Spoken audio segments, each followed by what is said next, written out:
What's up, Sunday fam? Welcome back to another video. I'm Element. I'm Flip. And we get together every week to talk about our favorite Asian dramas. This week, we're catching up with Hometown Cha-Cha-Cha, episode 12, and Yumi Cells, episode 5 and 6.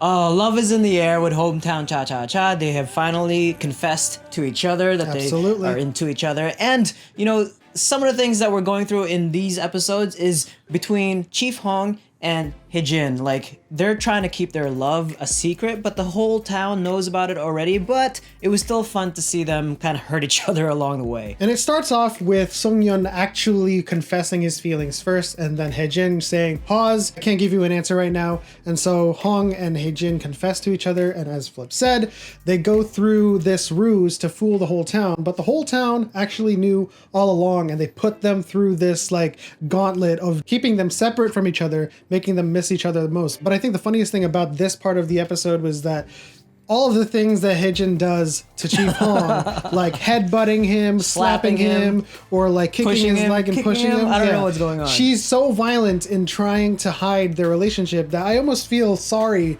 No, I actually do feel sorry for Chief Hong for trying to endure such punishment. Now, the love triangle thing is totally gone. Yes.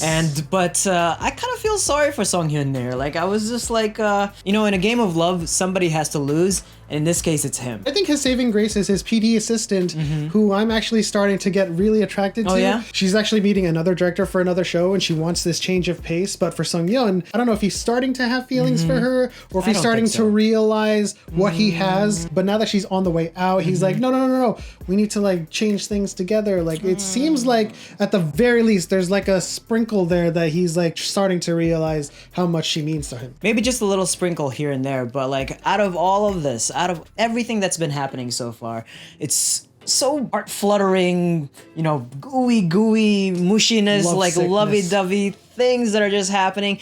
It's kind of like, let's get on with it already. Let's consummate this relationship and just like let's do it. Let's get it on.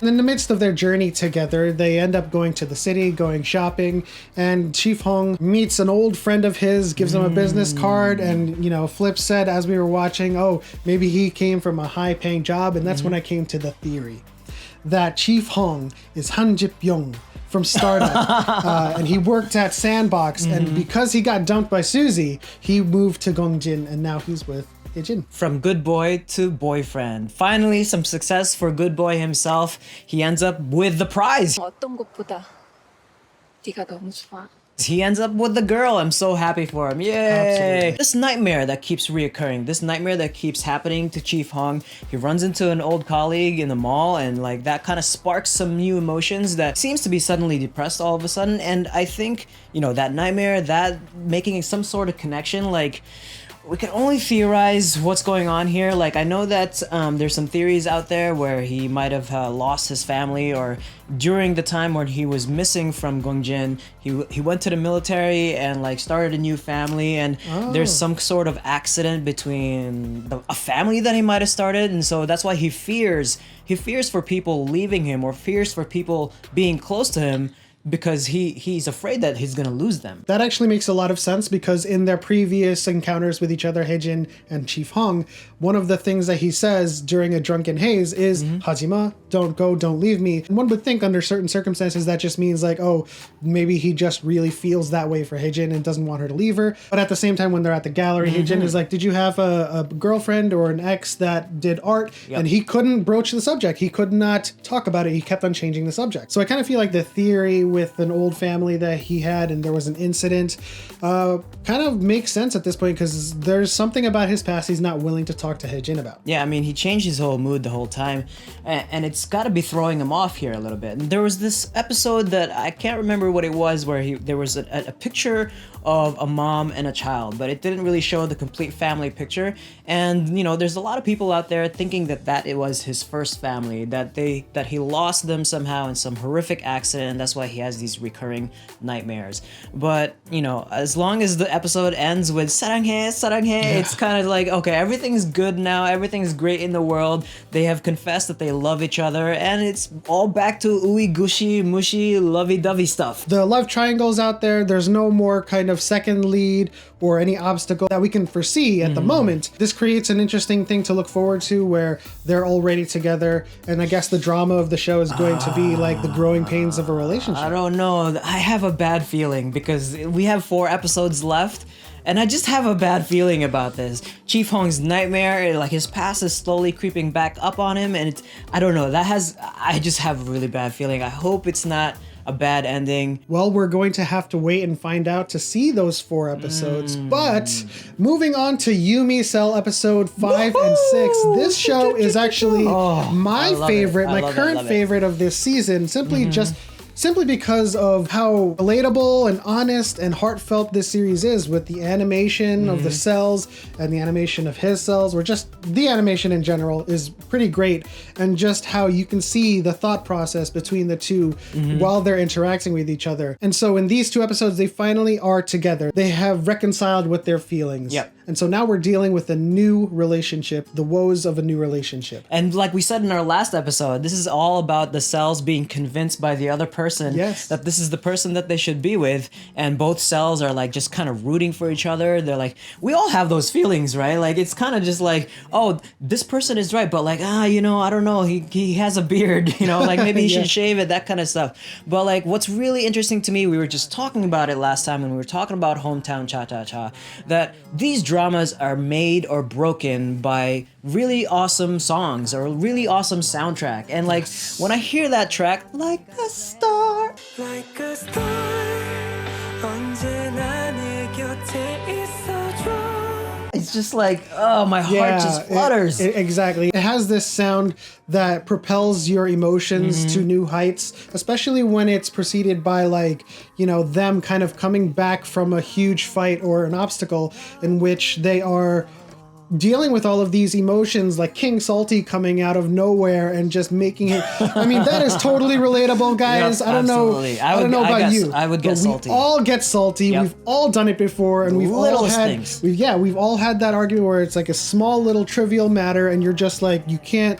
You look straight ahead, and then you're just like, yeah, whatever. And then, it makes things worse. And then so I'm glad that issue was resolved and it ended with like a star. Like a star.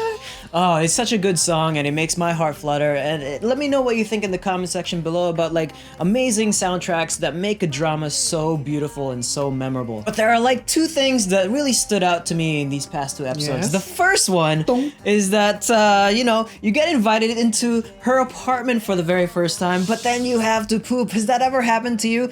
I can't remember if it's ever happened to me, but has that ever happened to you? It's so relatable because that has happened in different circumstances, right? Like you're either at work or you're at school or whatever you may be, outside and about, and there's no bathroom in sight, and all of a sudden your poop cells send you danger signs. Yeah, the poop cell calling in an emergency. He's like, we have to release that, and that is a very tough and awkward situation to work through. As I was watching that, I was saying, just go, just tell her that you're having a stomach ache. There's very simple explanations for a lot of these things happening, but the crux of this show is seeing the cells give them all of these rationale for how they act in these situations. Exactly. So as an audience member, you're like, oh, just tell him it's the last room they have. Just tell him that you have a stomach ache and you're sick. They'll understand. But of course, they have to go through all of these emotions in their heads, the cells talking to each other, trying to convince each other how to react. We do that to ourselves. Like when I have to go, like seriously, like if I'm in the middle of the meeting, I'm just like, oh, just hold on for dear life. Yes. Hold on for dear life for 2 minutes, 3 minutes, 4 minutes, every second. Oh, I just love how every part of the show just makes you remember all of the emotions that come through in everyday life. Now, the second thing that I really loved about these last 2 episodes, the second thing is the introduction of the naughty cell. Oh my god. Ooh.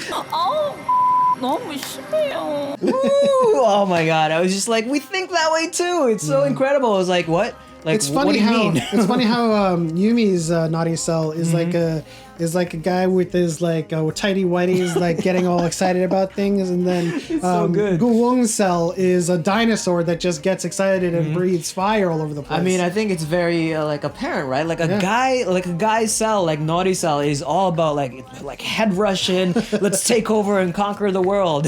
And of course, this leads to their trip, staying at the Julie Hotel, where they have to book a double bedroom, ocean view.